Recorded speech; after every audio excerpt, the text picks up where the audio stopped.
All right, welcome to the daily vlog.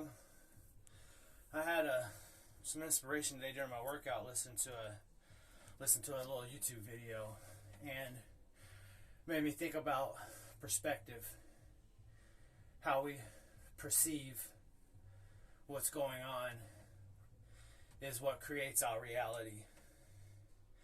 Because reality is all in your mind, reality is all in your head, and it's all what you make it. And got me thinking of a question.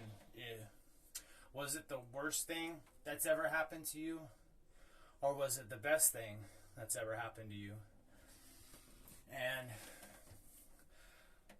I was listening to a video, and it's by a guy that did 10 years in prison.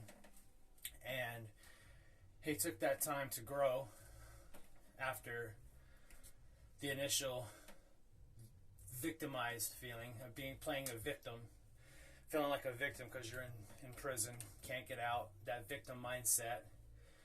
And he finally rose above that victim mindset and realized that he's not a victim, he's in control, because he's in control of his mind. He's in control of how he's perceiving this situation. And you could take the same situation and take two different people, and the person that continues through saying that this was the worst thing that's ever happened to them, they're going to continue to play the victim. If they make it out, they're going to continue to play the victim. They're not going to be able to get a job because they were a victim and have a felony and got locked in prison. They're not going to be able to get into a place because they can't get a job because they are a victim and got a felony. They're going to be broke. They're not going to have money. They're going to have to go back to a life of crime because they're playing the victim role, because they were locked in prison, even though they most likely, 9 times out of 10, did something to get locked in prison.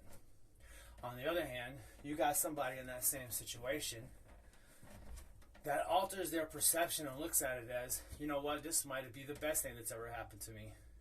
And they take this situation and they come out and they take what they've learned, they take that mindset that they developed, and they create their own business.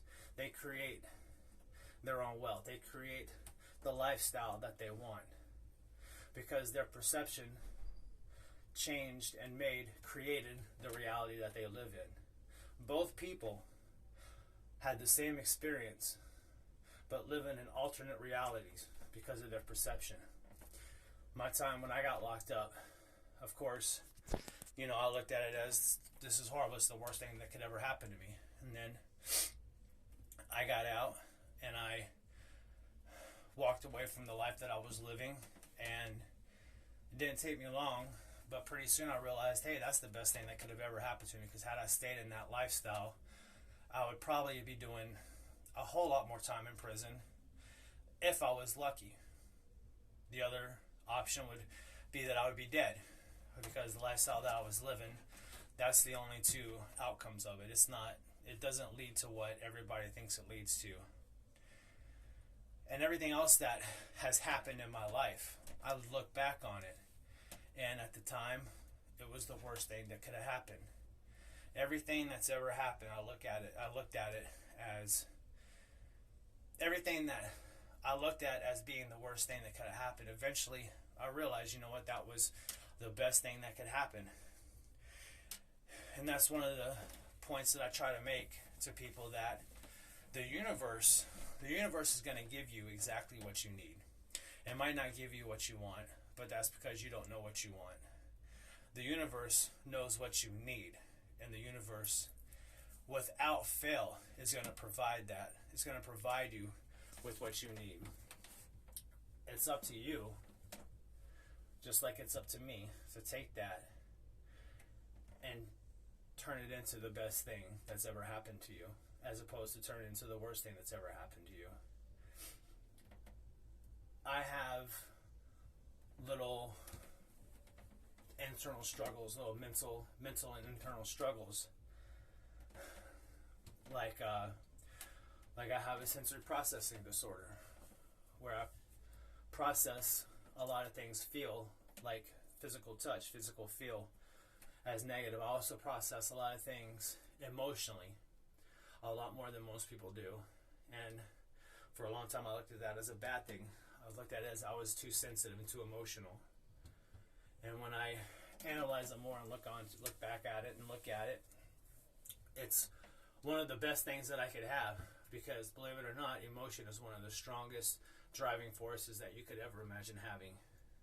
Some of my best lifts in the gym were when I was listening to a song and I dug down into some emotions, and I would literally walk up to the bar, just tears pouring out of my eyes, so freaking emotionally high, vibing at such an insanely high frequency, because I tapped into those emotions, and I used these negative emotions in a positive way to make some of my best lifts ever. And the same thing with life. I take these negative emotions and I try to apply them into positive outcomes. My new journey that I want to embark on, I want to be, I call it a quote unquote healer. I want to help people. I want to help people get on their path. I want to help people find their path, whatever it is. I told people that, I say that people that have psychic intuitions and psychic abilities, people that are sensitive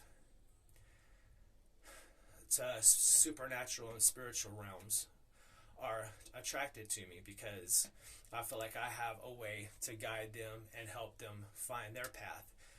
Just like I have this intense, like, insatiable hunger for learning. I am learning constantly. I used to spend, before there was YouTube and the internet, I would spend hours upon hours upon hours in local bookstores studying nutrition, studying anatomy, studying exercise science, studying kinesiology, studying encyclopedia of weightlifting, bodybuilding, powerlifting, everything I could get my hands on for hours and hours. When the internet came out, I would do the same thing. And now I'm doing with everything else. I'm learning spiritual things. I'm learning things about crystal healings, about plant medicines, about meditation.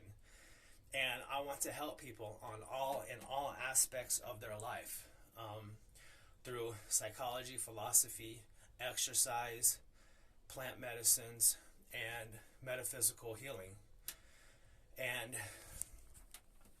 I've always had this fear of starting something because I run so emotionally high that I'm always afraid that I might fail or I might not be where I want to be.